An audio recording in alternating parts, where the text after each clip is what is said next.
capítulo 8 de Daniel fala sobre a segunda visão que Daniel teve quando estava ainda no exílio da Babilônia. E então, sobre o que é esta passagem, sobre o que vamos falar neste sermão, o que iremos tratar aqui nesta noite? Um pequeno resumo daquilo que nós vamos ver hoje, é que este sermão é sobre nos prepararmos com esperança para os tempos de crises, tanto as que estão perto de nós, quanto aquelas que virão num futuro distante.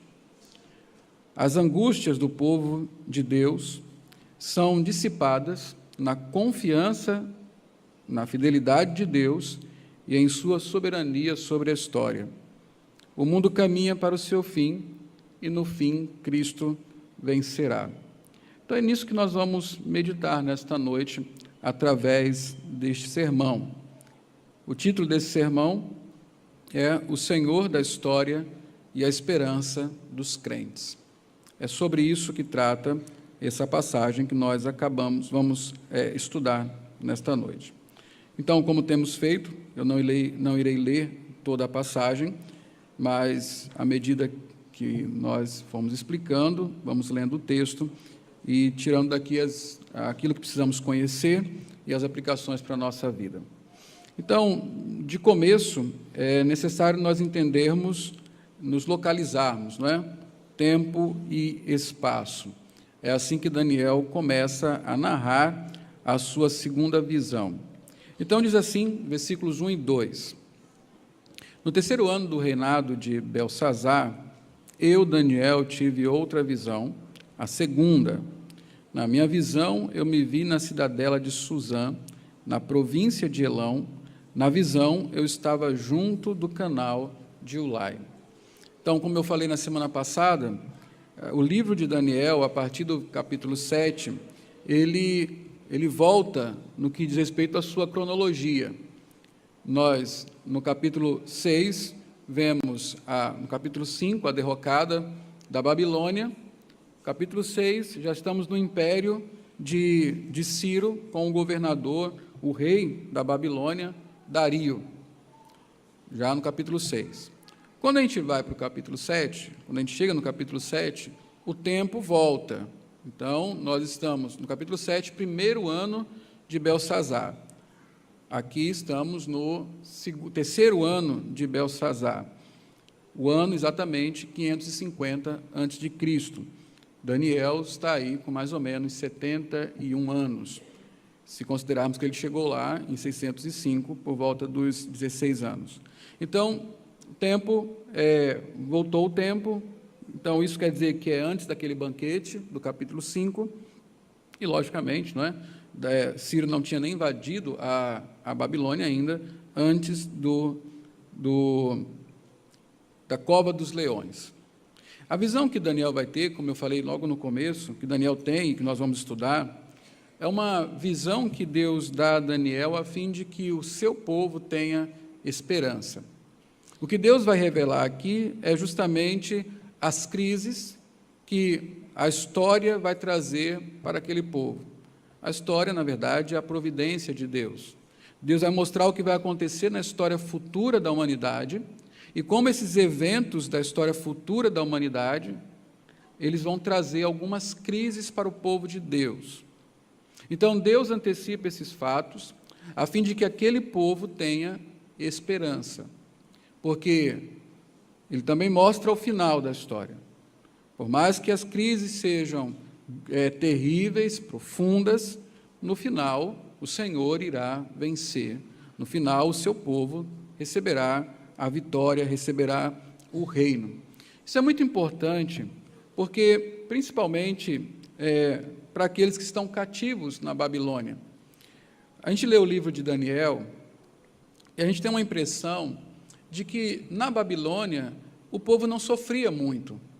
Você vê Daniel lá no topo da Babilônia, com os seus amigos, tendo a melhor comida, a melhor bebida à disposição, contando com a simpatia de Nabucodonosor, depois contando com a simpatia de Dario, e parece que a vida na Babilônia a não ser pelo fato de eles estarem longe da terra prometida, é uma vida tranquila, mas não é. A Babilônia, ela provocou grande sofrimento para o povo de Deus.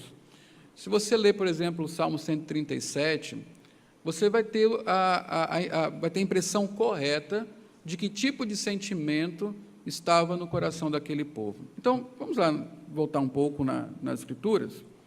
Vamos ler o Salmo 137.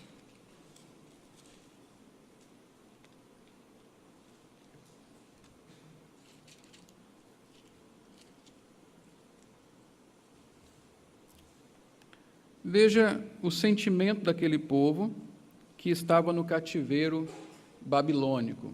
É justamente descrito neste salmo, para você entender como era aflitiva a situação ali.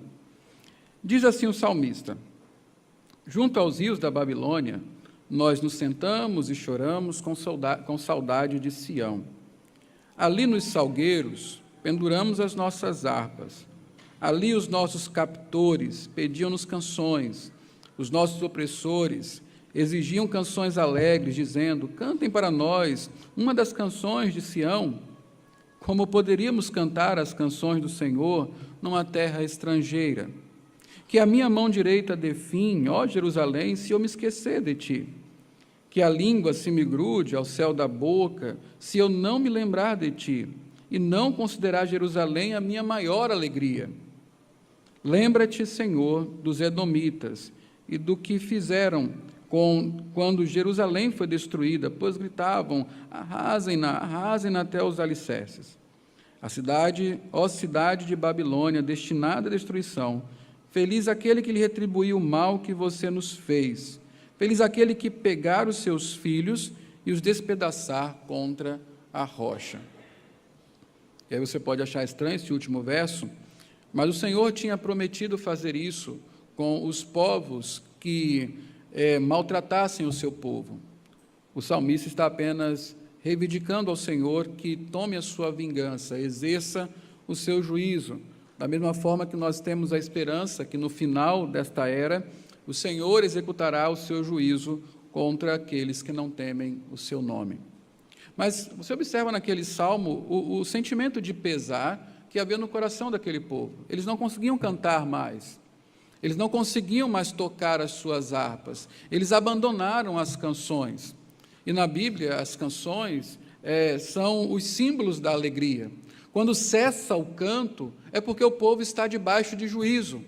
Quando não há mais festa, alegria, que produza cânticos, já não há mais esperança, o povo está debaixo do juízo de Deus, geralmente longe da terra prometida e em cativeiro terrível.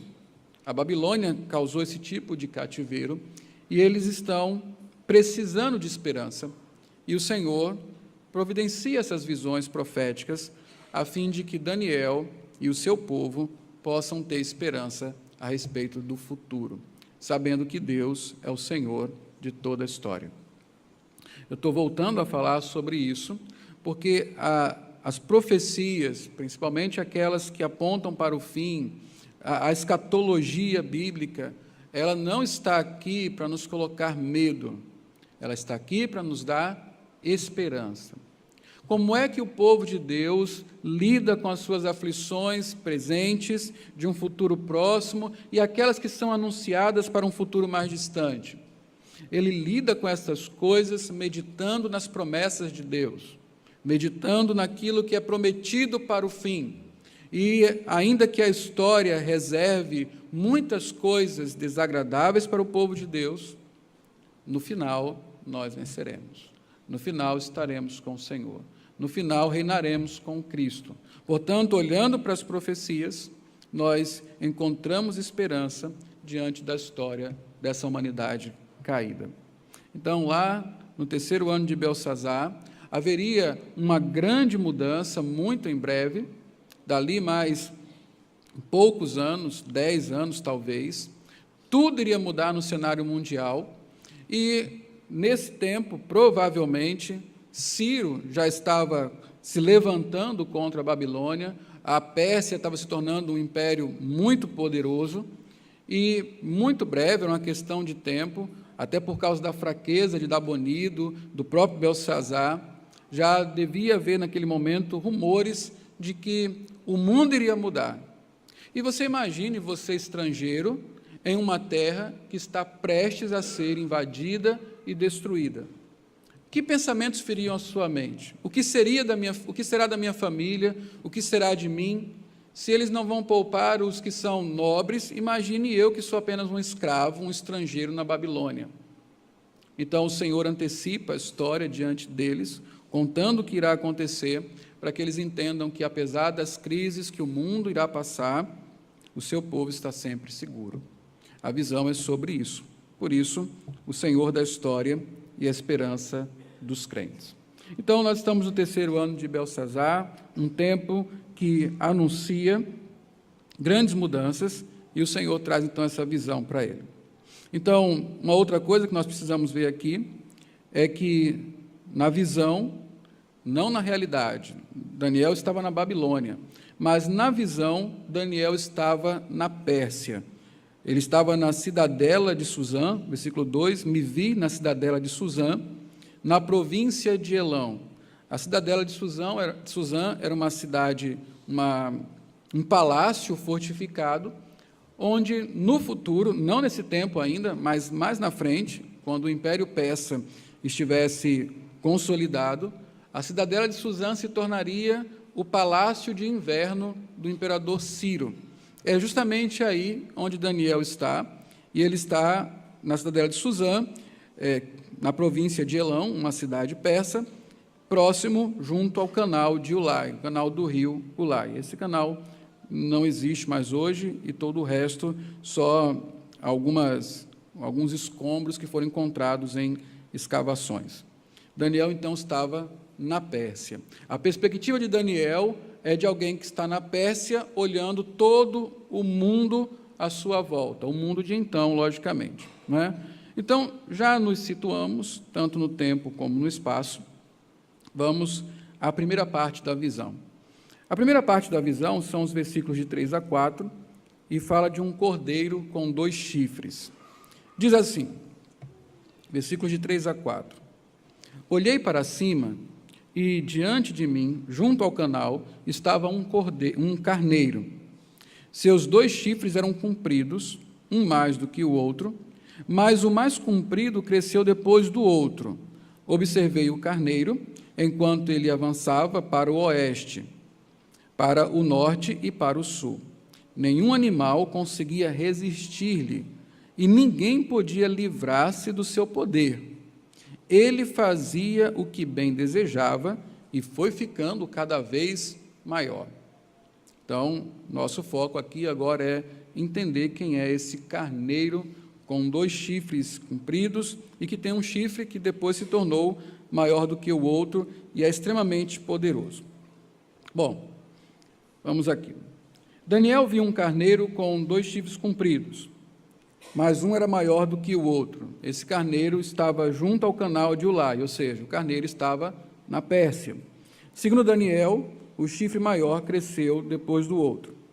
Lá no versículo 20, você tem a interpretação dessa passagem, dessa pequena passagem que nós acabamos de ler. E aí nós vamos compreender ali que o carneiro é o Império Medo-Persa. Vai lá para o versículo 20, diz assim, Gabriel é quem interpreta o sonho, a visão, melhor dizendo, para Daniel. E Gabriel fala, o carneiro de 2 chifres que você viu representa os reis da Média e da Pérsia. Então, nós já sabemos quem é o carneiro. O carneiro é o Império Medo-Persa. Ele corresponde, então, ao urso da visão primeira do capítulo 7 e corresponde ao peito e braço de prata do capítulo 2. Só para você se localizar nas visões do livro de Daniel. Lá no capítulo 7, quando falou do urso, que era um urso devorador, diz que ele se levantava, ele estava colocado em um dos lados. A impressão é de que um lado dele era maior do que o outro, da mesma forma que um chifre era maior do que o outro. Por que isso?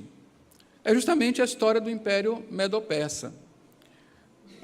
Quando Ciro se tornou poderoso, ele fez uma coligação com o seu sogro. O seu sogro era o imperador da Média, ou da Mídia, e ele era o imperador da Pérsia.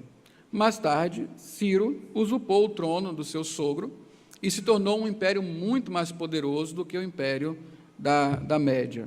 Por isso, um chifre que ficou maior do que o outro. Nessa coligação, um imperador ou um império era maior do que o outro.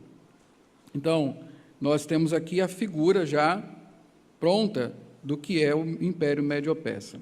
A visão, portanto, revela a Daniel acontecimentos que estão prestes a acontecer.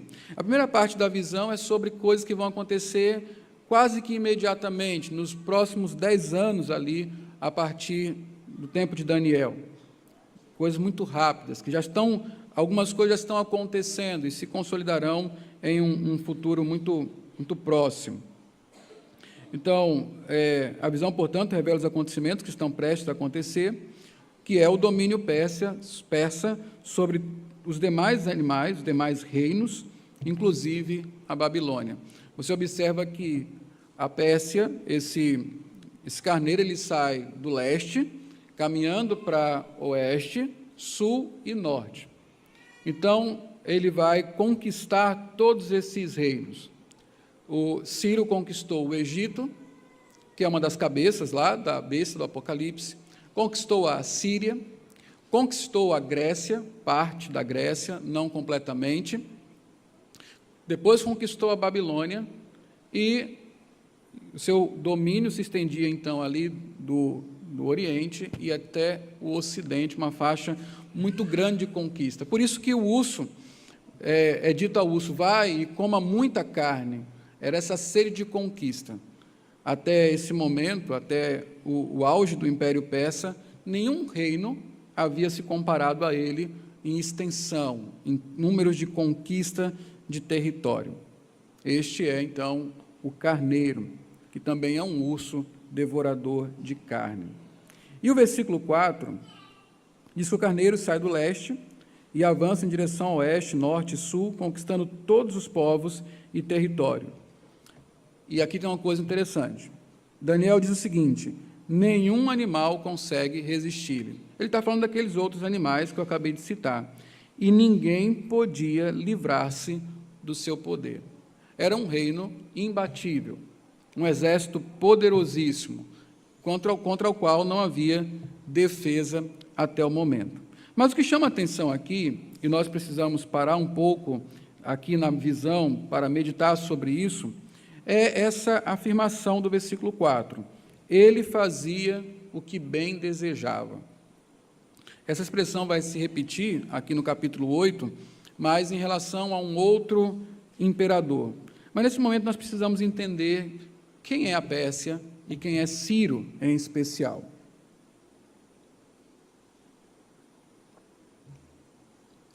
Aqui estão destacados o poder de Ciro e da Pérsia. Essa expressão, ele fazia o que bem desejava, é uma expressão que demonstra o seu poder, o quanto ele era imbatível, não havia quem pudesse resistir ou se defender dele, e então, no auge do seu poder, ele fazia o que bem entendesse. Ninguém poderia detê-lo a respeito da sua vontade. A Pérsia de Ciro se tornou um império imbatível. Como nós vimos no capítulo 7, ela tinha a força de um urso faminto e ávido por devorar carne, uma besta impossível de ser detida por qualquer outra besta. Em seu auge, foi dado a Ciro a autoridade para fazer o que desejasse, sem que ninguém o pudesse deter. Esta autoridade foi lhe dada pelo próprio Deus Altíssimo. Quem deu autoridade a Ciro? Quem fez com que Ciro se tornasse um homem imbatível, que pudesse fazer o que desejasse? Deus. Deus fez isso. Foi Deus quem autorizou Ciro a se tornar, e a Pérsia a se tornar esse grande império imbatível. Aqui o tema do livro de Daniel, que é um Deus soberano, que governa a história, que tem os reinos nas suas mãos e que os dá a quem quer, se renova.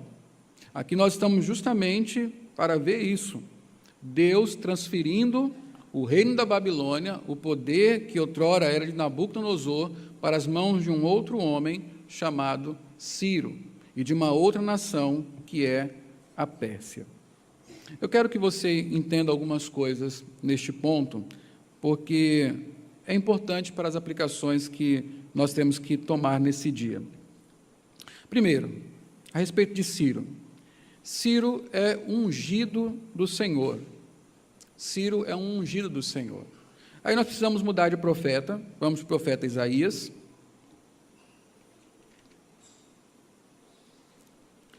Isaías está há 200 anos antes de Daniel. Nós vamos para o capítulo 44, versículo 28.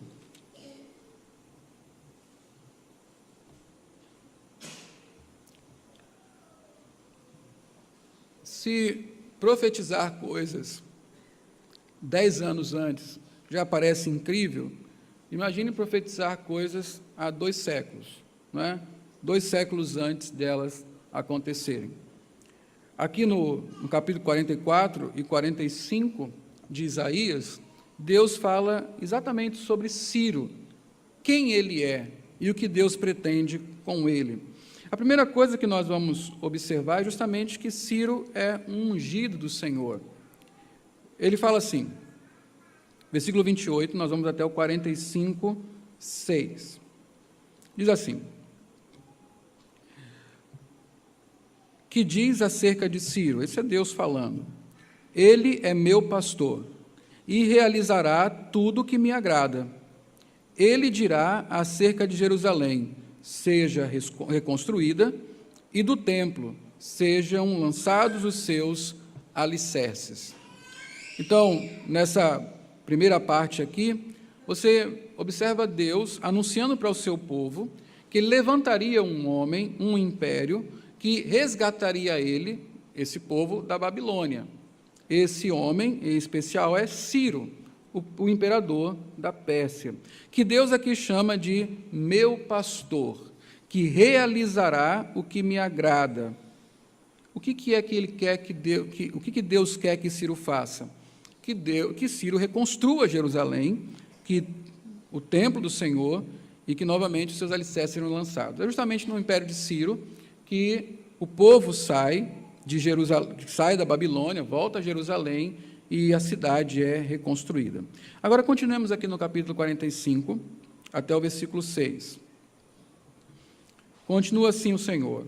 Assim diz o Senhor ao seu ungido. Quem é esse ungido que ele fala aqui? A Ciro, cuja mão direita eu seguro com firmeza. Observe o que Deus vai falar sobre Ciro. A Ciro, cuja mão direita eu seguro com firmeza, para subjugar as nações diante dele e arrancar a armadura de seus reis, para abrir portas diante dele, de modo que as portas não estejam trancadas. Eu irei adiante de você e aplanarei montes, derrubarei portas de bronze e romperei trancas de ferro. Darei a você os tesouros das trevas, riquezas armazenadas em locais secretos, para que você saiba que eu sou o Senhor, o Deus de Israel, que o convoca pelo nome. Por amor do meu servo Jacó, o meu escolhido Israel, eu o convoco pelo nome e lhe concedo um título de honra, embora você não me reconheça. E não há nenhum outro, além de mim, não há Deus.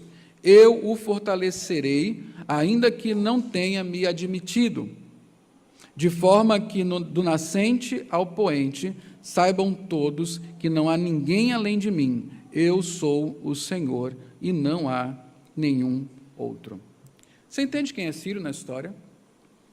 Ciro não é um homem super poderoso, um império imbatível, apenas porque ele tem essa capacidade. O Senhor diz que luta por Ciro. O Senhor diz que vai à frente das batalhas de Ciro. O Senhor diz que iria tornar o mundo pavimentado para que os carros de Ciro pudessem avançar e conquistar.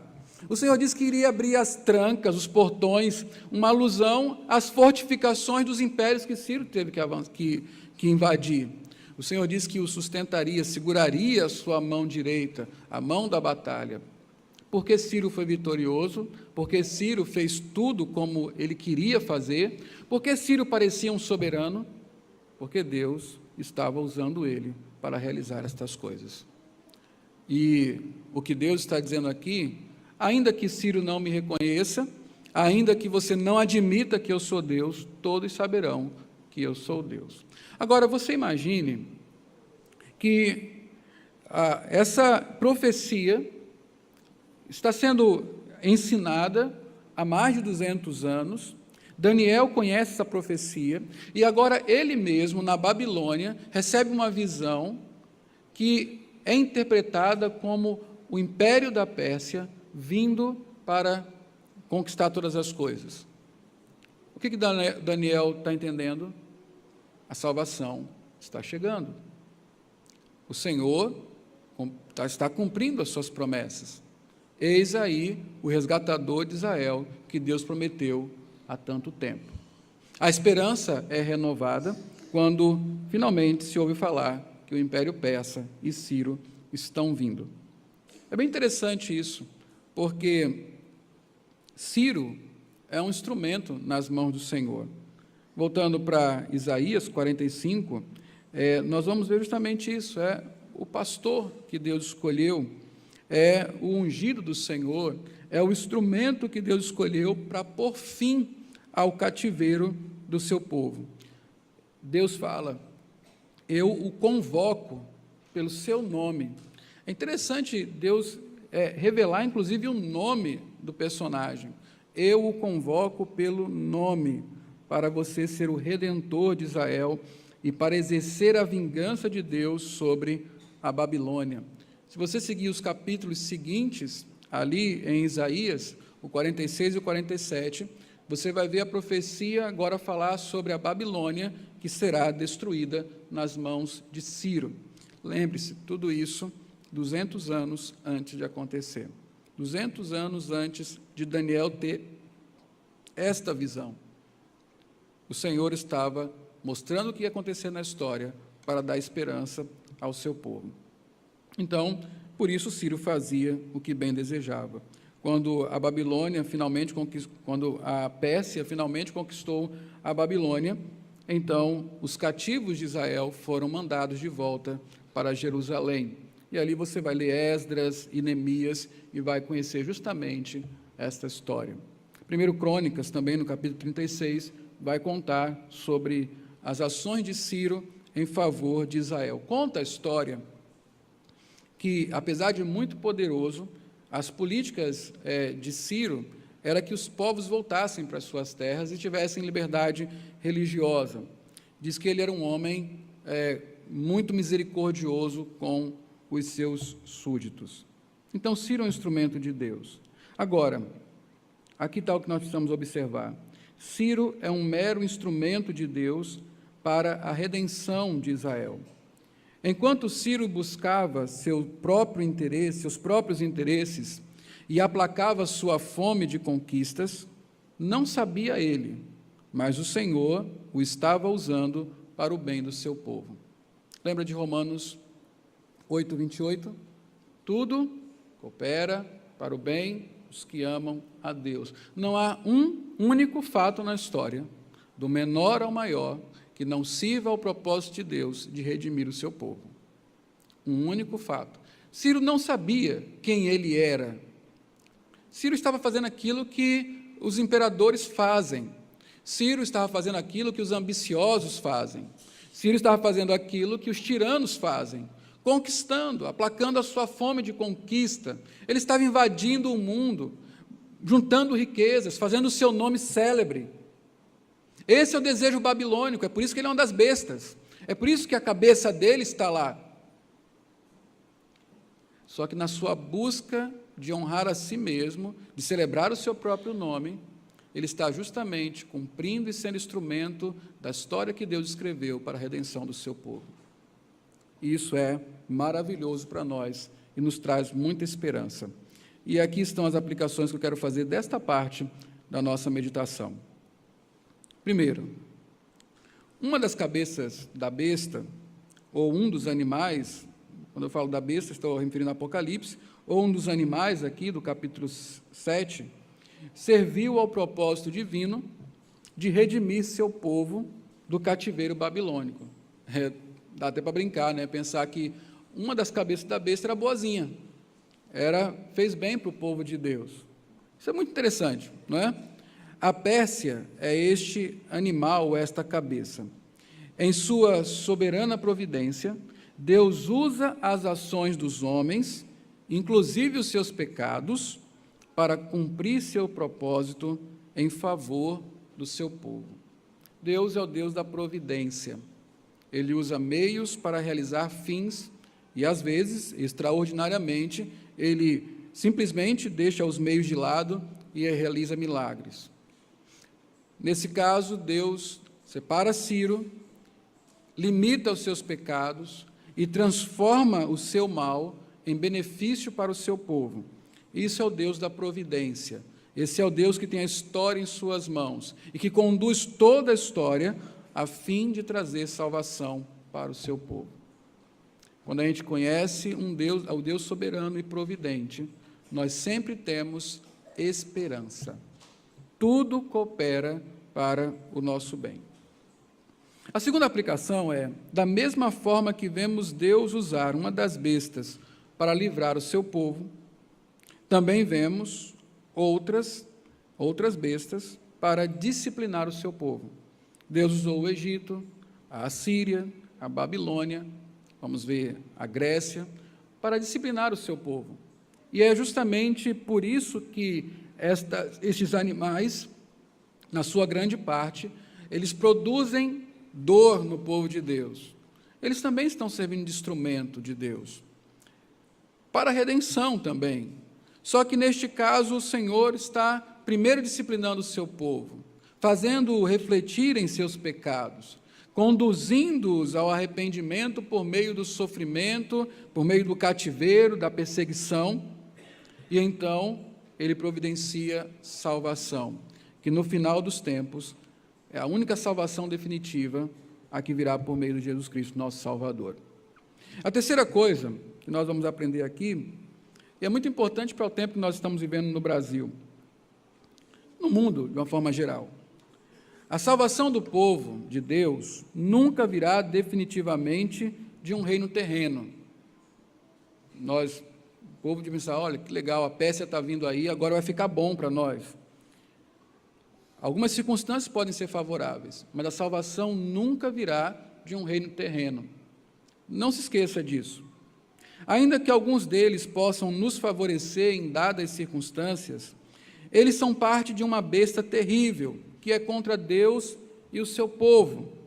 Portanto, devemos somente aguardar a salvação do Senhor e ansiar pelo estabelecimento do seu reino. O que diz Mateus 6,10? Não sabe? A oração do Pai Nosso está ali. Pai nosso que estás nos céus, santificado seja o teu nome. Versículo 10, venha o teu reino. Por que oramos assim? Porque nenhum reino terreno trará salvação para o povo de Deus. O que eu quero dizer, irmãos, é que muitas vezes uma vez eu lembro de uma conversa que tive, alguém falava sobre esse tempo pós-moderno, de várias verdades, e que cada um tem a sua, e essa pessoa dizia que isso é bom para nós, porque finalmente nós podemos defender a nossa verdade sem sermos incomodados. A verdade é, meus irmãos, que nunca será bom para o povo de Deus. Nunca será bom. Não há circunstância que seja boa para nós. Alguns momentos não são favoráveis. Alguns momentos, alguns regimes podem trazer certo alívio para o povo de Deus. Mas estamos em um mundo babilônico, os fundamentos desse mundo são babilônicos. Ciro, ele foi bom para o povo de Deus, mas ele estava fazendo aquilo que babilônicos fazem, tentando conquistar o poder, tentando fazer o seu nome célebre, tentando lutar contra o próprio Deus. O Deus que é soberano é que conduziu a história e não permitiu que isso acontecesse. mas ainda que nós tenhamos circunstâncias favoráveis nesse mundo, promovidas por regimes, governos, seja lá o que for, tempo cultural, sei lá, a salvação não vem dessas coisas. A salvação não vem da terra, a salvação pertence ao Senhor. O que nós aguardamos, então, sempre, não é um novo regime, não é um novo governo, nós aguardamos o Senhor Jesus Cristo. Venha o teu reino. Então vamos à segunda parte da visão aqui, voltando para o capítulo 8 de Daniel.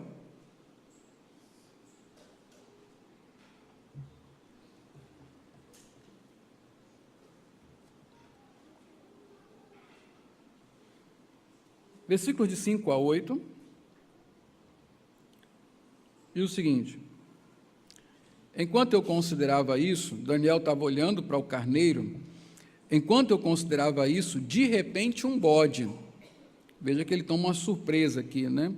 Com um chifre enorme entre os olhos, veio do oeste. Olha, Daniel estava na Pérsia, Oriente, ele vê um bode que está vindo do ocidente, do oeste, percorrendo toda a extensão da terra, sem encostar no chão. Ele veio na direção do carneiro de 2 chifres, que eu tinha visto ao lado do canal, e avançou contra ele com grande fúria. Eu o vi atacar furiosamente o carneiro, atingi-lo e quebrar os seus 2 chifres.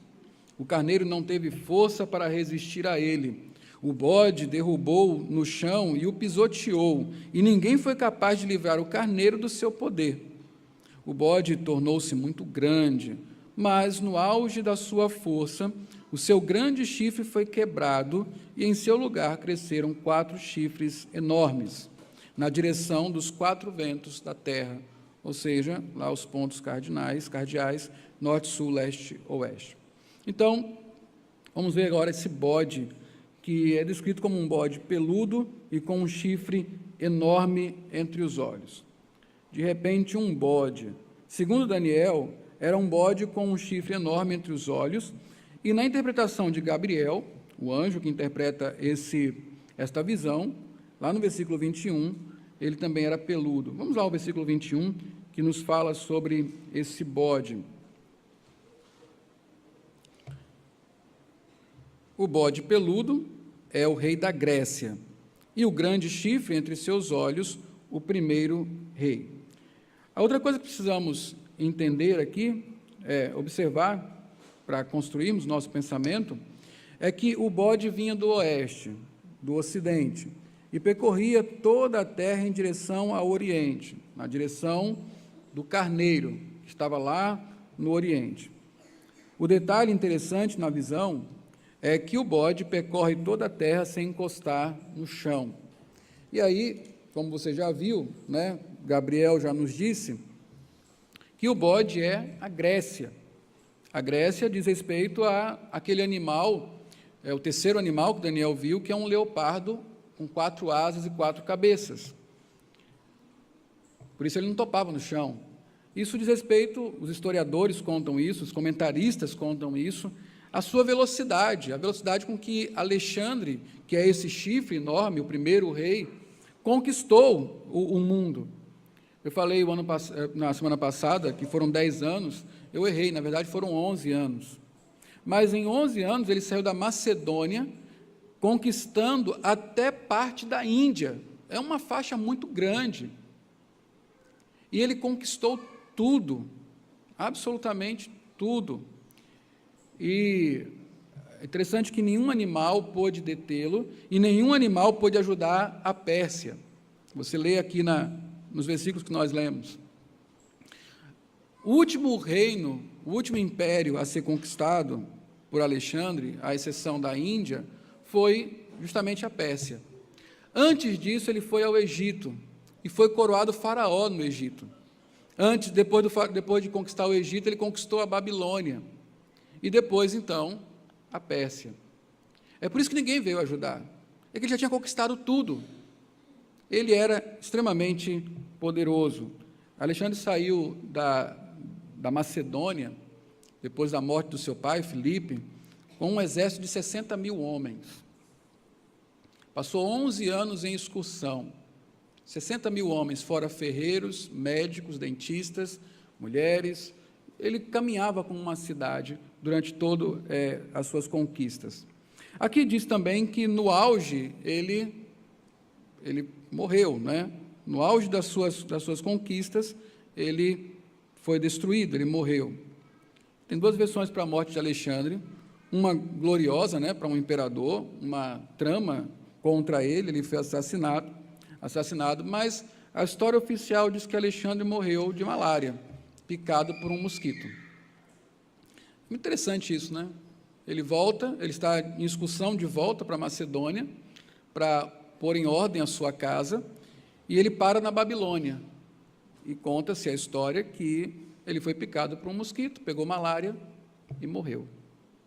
Mortezinha besta para um grande homem como Alexandre, não é? Deus é o Senhor da história.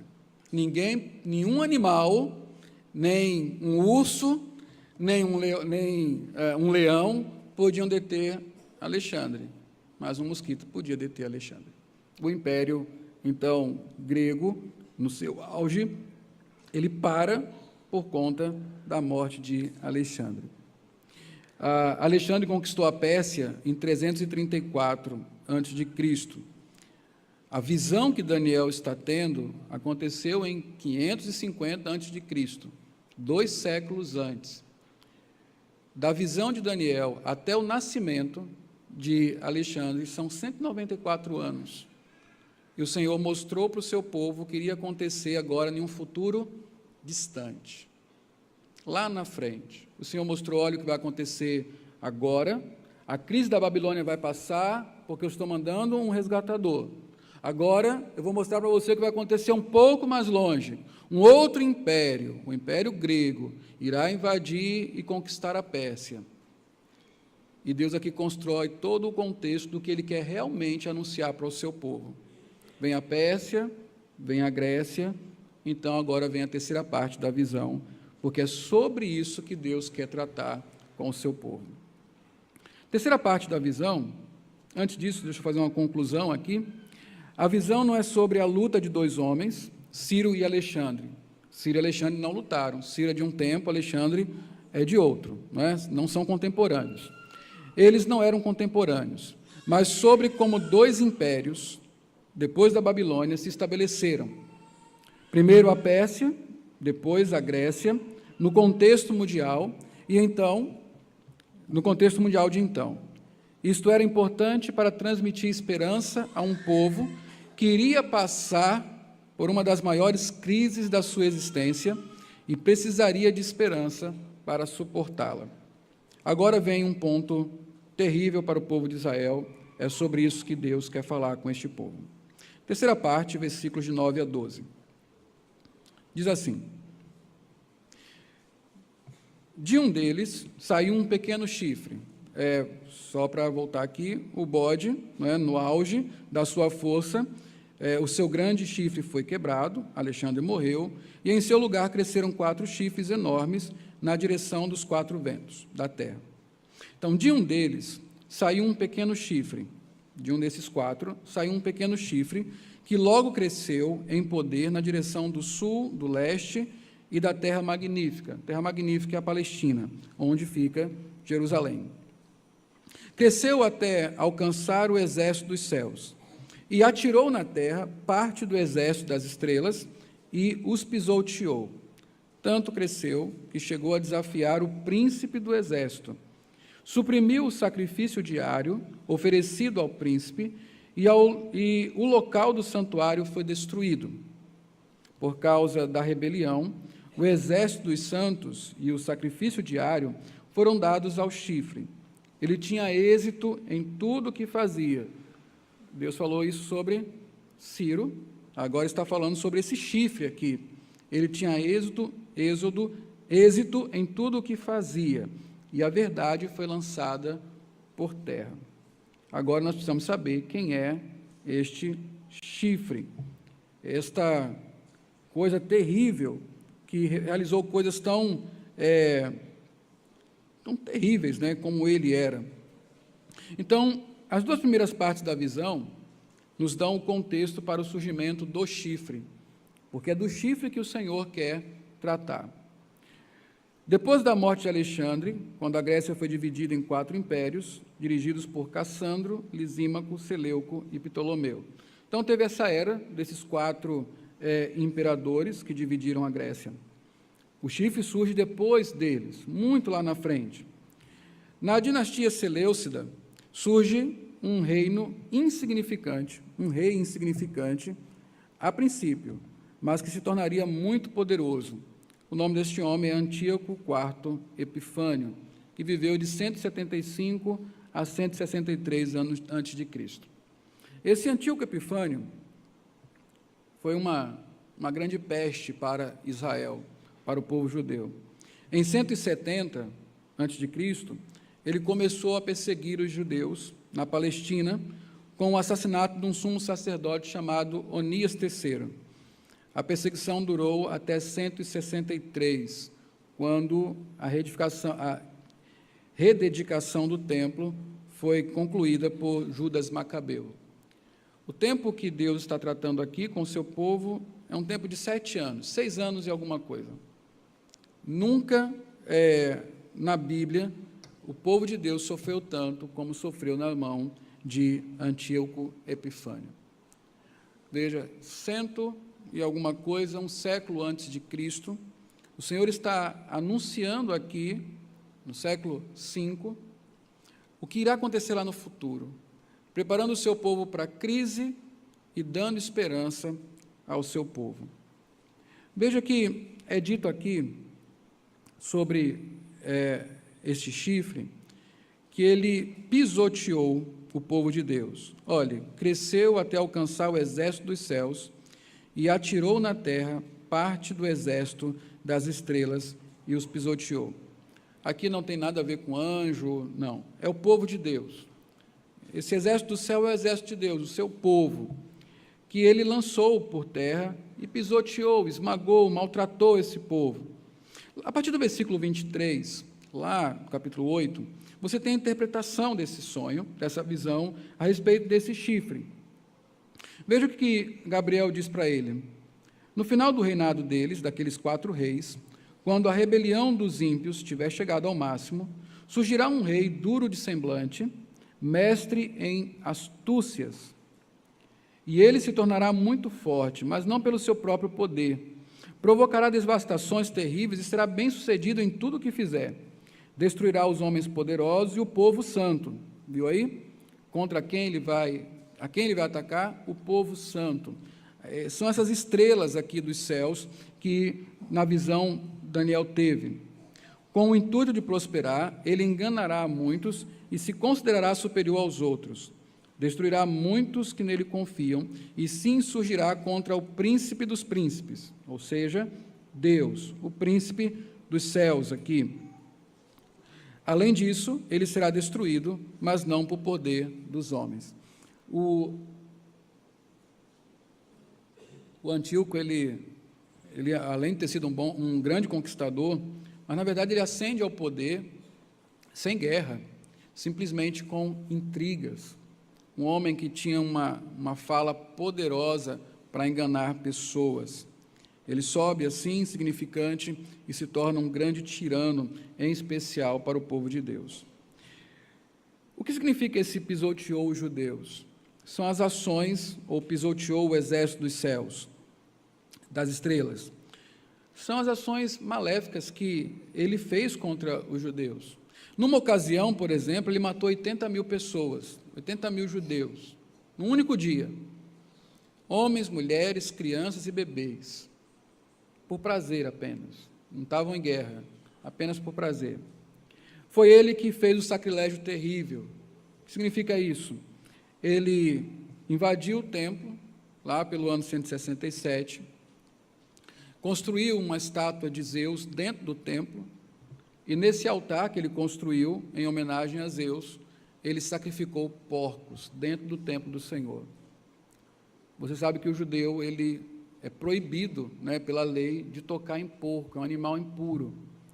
Imagine ele entrar no templo do Senhor e sacrificar ali dentro, a Zeus, porcos. Imagine o que esse homem fez com aquele povo.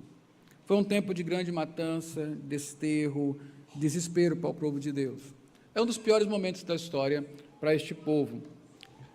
O livro apócrifo de 1º e 2º Macabeus conta a história do período de Antíoco Epifânio.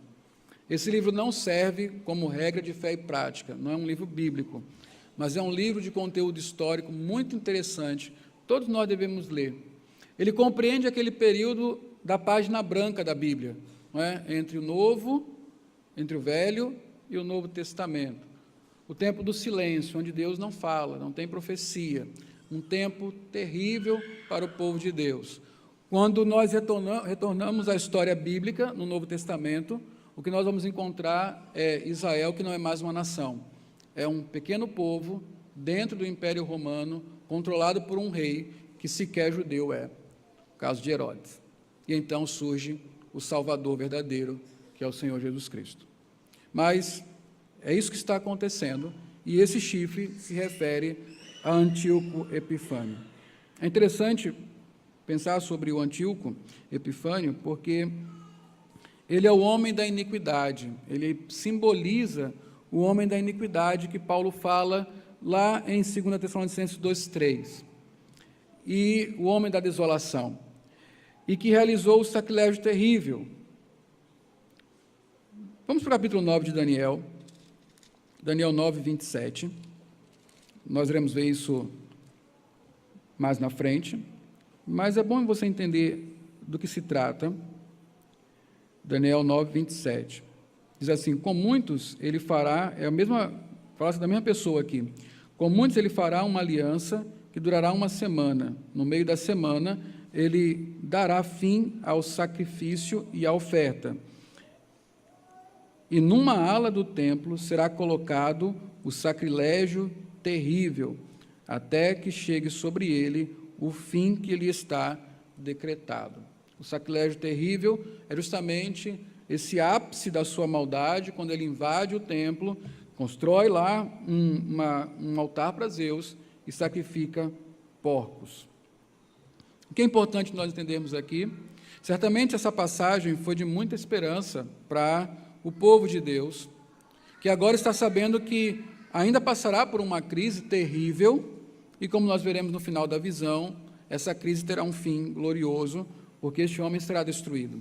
Mas eu quero que você adiante um pouco, para saber o que isso diz respeito a nós. Vamos a Mateus, o capítulo 24, que não tem muito tempo nós estudamos.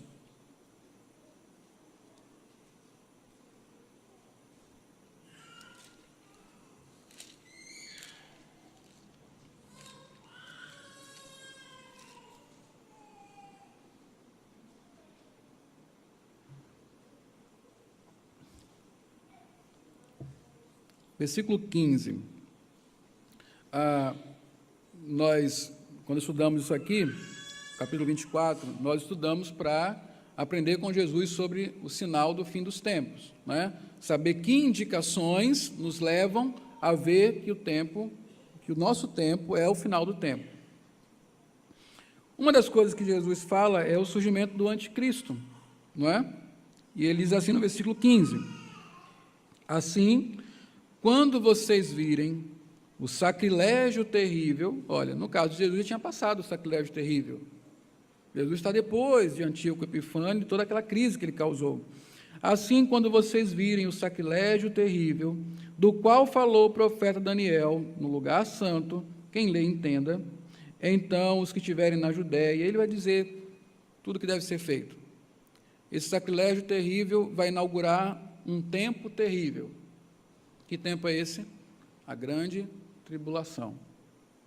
Então, por que nos interessa essa visão de Daniel? Será uma visão que é dada particularmente para um povo que vai experimentar uma situação daquele povo.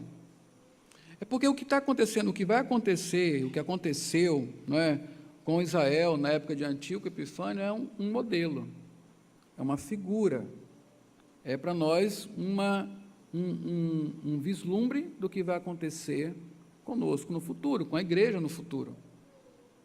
Antíoco Epifânio é a a prefiguração da besta, do anticristo, melhor dizendo. E como nós sabemos que as coisas vão estar perto do fim, que nós estaremos às portas da grande tribulação, quando nós observarmos coisas semelhantes às que aconteceram com Israel, acontecendo conosco. Vamos pensar aqui, o que seria um sacrilégio terrível para nós? Para o judeu era ver um porco sendo sacrificado no templo do Senhor. O que seria um sacrilégio terrível para nós? Pense, o que seria para nós absurdo ver dentro do templo do Senhor, contra Cristo, que é o templo do Senhor? Será que seria o tipo de blasfêmia que fazem com o nome do nosso Senhor hoje? Pessoas que vão a passeatas e se masturbam com a cruz, pessoas que sobem à cruz, o símbolo da vergonha e ao mesmo tempo o símbolo da nossa salvação, tão caro para os cristãos, e estão ali vestidas são homossexuais se beijando, fazendo imoralidades diante da cruz ou na própria cruz. Será que é encontrar multidões de pessoas entrando nas igrejas simplesmente para envergonhar o povo de Deus, com os beijaços e tudo mais? Será que é encontrar finalmente um dia, nós já estamos vendo isso nos Estados Unidos e certamente aqui, igrejas históricas tendo pastores homossexuais, subindo ao púlpito e realizando casamentos gays? O que nós precisamos ver para entender o que é esse sacrilégio terrível nos nossos dias? Como nós podemos compreender o que nós precisamos ver mais para entender que nós estamos nos últimos dias e se avizinha de nós um tempo de crise terrível e que nós precisamos estar preparados para isso? No século XIX, o grande sacrilégio terrível foi a teologia a teologia liberal, que dizia que Deus não é Deus, Jesus não é Deus, não há milagres, nós precisamos apenas ter uma vida moral correta. Esvazia-se a Bíblia de tudo que é sobrenatural e cria-se a idolatria do racionalismo. E hoje, o que nós estamos vendo? Irmãos, o Senhor nos manda olhar para os sinais do tempo. Os sinais do tempo nos indicam onde nós estamos na história. Isso nos mostra que o Senhor da história tem um plano e esse plano vai se cumprir. Assim como Deus está anunciando para este povo uma grande tribulação, que eles iriam sofrer nas mãos de Antíoco Epifânio, o Senhor também pega esse mesmo caso, o Senhor Jesus Cristo pega essa mesma situação e fala para os seus discípulos, que transmitem para nós nas Escrituras Sagradas, que para nós também está reservada uma grande tribulação. E que quando nós conseguimos enxergar o sacrilégio terrível, nós precisamos nos preparar. E às vezes nós ficamos apenas tentando descobrir o que cada coisa significa. Nós não precisamos descobrir o que cada coisa significa. Nós precisamos apenas interpretar o nosso tempo e saber o que precisamos fazer, conforme a Bíblia mesmo nos ensina. Não se esqueça, nós estamos na Babilônia. Os fundamentos desse mundo são os fundamentos da Babilônia. Uma humanidade caída que deseja tomar o lugar de Deus e que por isso mesmo propicia o surgimento de reinos como esse que nós estamos vendo. E que dela também virá um último reino com um último homem que será chamado de Anticristo, que fará muito mal para nós, que provocará tribulações em nossas vidas como nós nunca experimentamos e nunca experimentaremos. Portanto, nós devemos estar preparados. E então, termina-se a visão com as tardes e as manhãs. E é nisso que vem justamente a esperança para o povo de Deus. Versículos 13 e 14. Voltando para Daniel 8.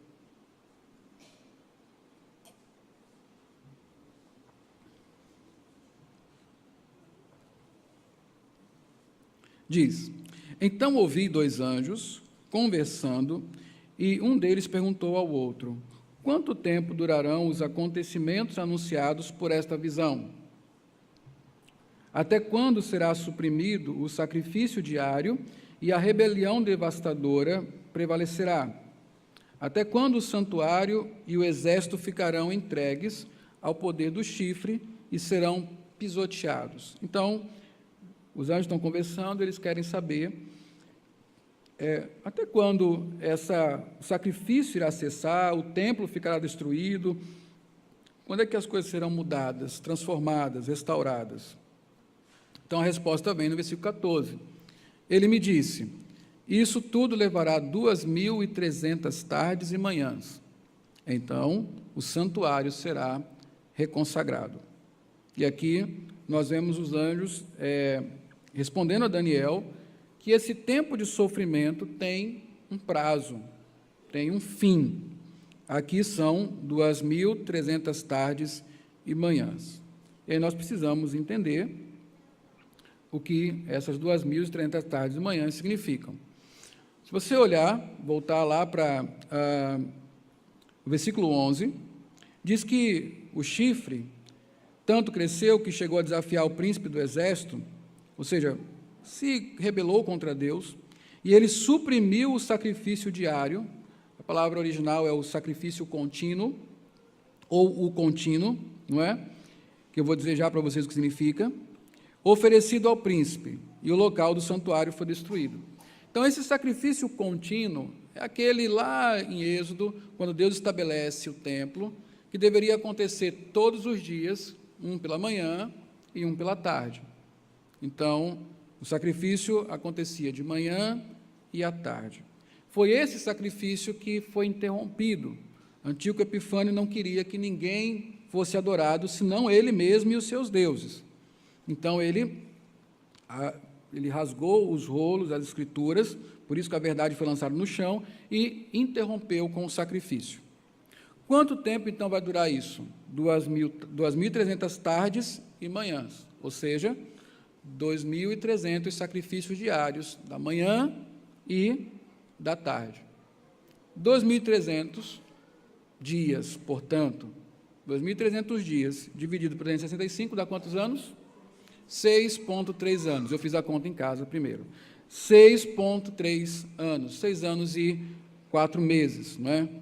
Então, o tempo que está sendo dito aqui, ele bate exatamente com o tempo que foi toda a perseguição, toda a tirania que Antíoco Epifânio causou ao povo de Deus. 6 anos e alguma coisa. Ele começou a sua perseguição em 170 e o templo foi retomado, foi rededicado por Judas Macabeus em 164, portanto, 6 anos. A história fala, então, lá voltando ao versículo 25, que é a interpretação da visão.